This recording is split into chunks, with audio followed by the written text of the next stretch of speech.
I'd sort of address the elephant in the room at the beginning. The big question, of course, is why did I join the government caucus? I know it came as a surprise to a lot of people.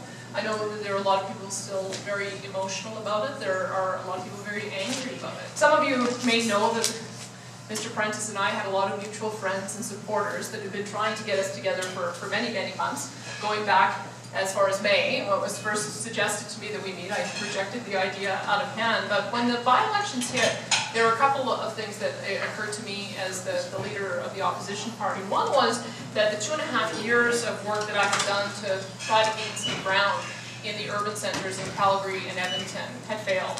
Not only did the Wild Rose not gain ground in those elections, it actually lost ground. It lost percentage of the popular vote, as well as slipping from second place in those ridings down to third place in 2 of them. So I had to look at what was occurring there. And part of what was occurring there is that those voters who had come to the Wild Rose because they were unhappy with the previous administrations were already beginning to go back in quite large numbers to the Progressive Conservatives under Jim Prentice's leadership. And I think part of it was because he made some decisive decisions right after becoming Premier.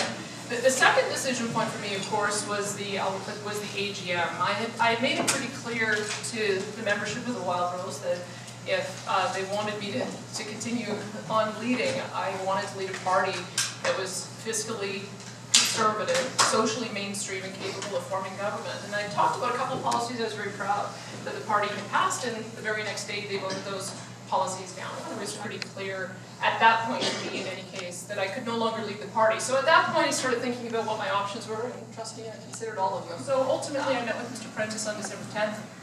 We talked about 10 policies, principles, and ideas that we shared as political leaders, and it did seem to me that we had far, far more in common that united us in the vision for Alberta, what needed to happen with the budget, how we deal with issues of property rights, what needs to be done to fix the healthcare system, how we establish international credibility in the environment, market access for energy, issues of ethics. We had far more that united us than divided us. So together we made the decision that we would attempt to reunify Conservatives. Didn't go as we expected, didn't go as well as I hoped, but the process, clearly there's lots of different ways that other political parties in the past have approached these issues.